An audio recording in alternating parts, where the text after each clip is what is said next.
Welcome back to my YouTube channel. This is Liniya. ഇന്ന് നല്ലൊരു അലച്ചിൽ ദിവസമായിരുന്നു കേട്ടോ. അറിഞ്ഞുകൊണ്ട് തന്നെ നമ്മളങ്ങോട്ട് നടന്നിറങ്ങാൻ പോവുകയാണ്. അപ്പോൾ എനിക്ക് കുറച്ച് സാധനങ്ങൾ വാങ്ങണം, എൻ്റെ ഫ്രണ്ടിന് നല്ല സാധനങ്ങൾ വാങ്ങണം. അപ്പോൾ ഞങ്ങൾക്ക് ഞങ്ങളുടെ ഫേവറേറ്റ് ഒരു സ്പോട്ടുണ്ട്.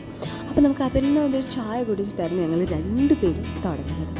അപ്പോൾ who is that friend? Okay, she is Thanliya, the fashion designer. അപ്പോൾ അവർക്ക് ആദ്യം വേണ്ടതെന്ന് വെച്ചാൽ കുറച്ച് മെറ്റീരിയൽസ് വേണം. അവരുടെ കസ്റ്റമേഴ്സ് പറയുന്ന അനുസരിച്ച് അതേ മെറ്റീരിയൽസും അതേ ക്വാളിറ്റിയിൽ നല്ല അടിപൊളിയായിട്ട് ആൾ ചെയ്ത് കൊടുക്കും. ആൾ ചില്ലറക്കാരൊന്നുമല്ല കേട്ടോ, സിനിമയിലൊക്കെ വലിയ വലിയ ഫാഷൻ ഡിസൈനറാണ് എൻ്റെ കൂടെ ഉള്ളത്. അങ്ങനെ ഞങ്ങൾ ഓൾമോസ്റ്റ് ആദ്യത്തെ സ്റ്റെപ്പ് ഞങ്ങൾ ക്ലിയറായിട്ട് കവർ ചെയ്തു.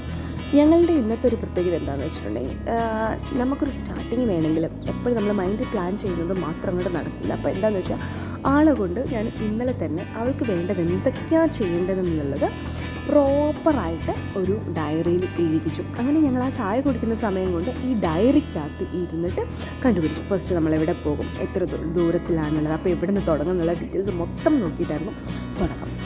അങ്ങനെ ക്ലിയർ ആയിട്ടുള്ള ഞങ്ങളുടെ ഓൾമോസ്റ്റ് 95% വർക്കും അവിടെ കംപ്ലീറ്റ് ചെയ്തു.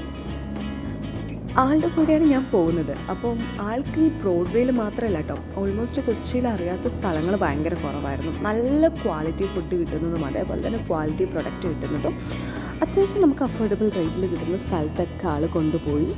പോകലൊക്കെ കുറച്ച് ടാസ്ക്കാണ്, നമ്മൾ വല്ലാണ്ട് ക്ഷീണമായി പോകുമെങ്കിലും പക്ഷെ സംഭവം നല്ലതായിരുന്നു. അങ്ങനെ ഞങ്ങൾ കുറേ ഷോപ്പിൽ പോയി നമുക്ക് വേണ്ട കാര്യങ്ങളൊക്കെ വാങ്ങിച്ചു. ഉച്ചയായപ്പോഴത്തേക്കും നല്ല ബിരിയാണിയൊക്കെ കഴിച്ചു. കാരണം നല്ലപോലെ അലിഞ്ഞതല്ലേ, നമുക്കൊരു ബിരിയാണിയെങ്കിലും കഴിക്കണ്ടേ.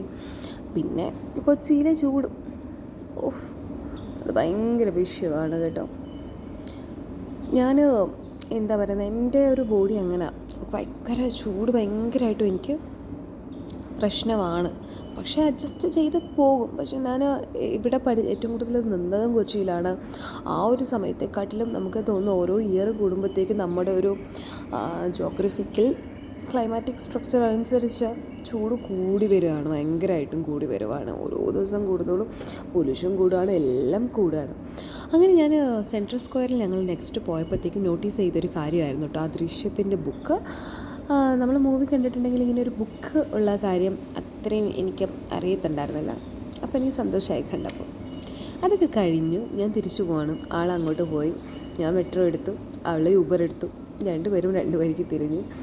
അങ്ങനെ പോകുന്ന വഴിക്ക് ഒരു കരിമ്പിൻ ജ്യൂസ് കഴിച്ചായിരുന്നു. കാരണം ഇപ്പോൾ മെട്രോയുടെ ഉള്ളിലും നമുക്ക് ഇങ്ങനത്തെ ഒരു ഫെസിലിറ്റി എന്ന് പറഞ്ഞാൽ സത്യം പറഞ്ഞാൽ നല്ലതായിരുന്നു. കാരണം ചില സമയത്ത് നമ്മൾ വെയിലത്ത് നിന്ന് കോടി വരുമ്പോൾ ഇങ്ങനത്തെയൊക്കെ ഇതിൻ്റെ ഉള്ളിൽ ഉണ്ടാവുമല്ലോ. സാധാരണ കുറവാണ്, പക്ഷേ ഇപ്പോൾ കൂടുതൽ പ്രൊമോട്ട് ചെയ്യുന്നുണ്ട്. അപ്പോൾ നല്ലൊരു ജ്യൂസൊക്കെ കുടിച്ചു. സോ ഹാപ്പി ആയിരുന്നു. അതൊക്കെ കുടിച്ചിട്ട് അങ്ങനെ നേരെ പോവാണ്. അങ്ങനെ പോകുമ്പോൾ എനിക്ക് ഇന്ന് പുറത്തിറങ്ങിയപ്പോൾ എൻ്റെ കുറച്ച് സാധനങ്ങൾ മിസ്സായിട്ടുണ്ട്. കാരണം അത് കിട്ടിയില്ല. അത് ഭയങ്കരമായിട്ടും കുറേ സ്ഥലത്ത് പോയിട്ട് നോക്കിയിട്ടും അത് ഓക്കെ ആയില്ലായിരുന്നു. അങ്ങനത്തെ തന്നെ മെറ്റീരിയലും സാധനം കിട്ടിയില്ല എനിക്ക്. വീട് തുടങ്ങിയതുകൊണ്ട് തന്നെ ഞങ്ങൾക്ക് ഒരുപാട് വർക്കുണ്ട്. അപ്പോൾ 2 ദിവസം അവധി, ഒരു ദിവസം അവധി ഇട്ടിട്ടുണ്ടെങ്കിൽ നമുക്ക് നല്ല വർക്ക് തരും. അപ്പം അതിനുള്ള സാധനങ്ങൾ നമ്മൾ മാക്സിമം നല്ല ക്വാളിറ്റിയിലും അതേപോലെ തന്നെ നല്ല പെർഫെക്ഷനോടെ ചെയ്ത് കൊടുക്കണം.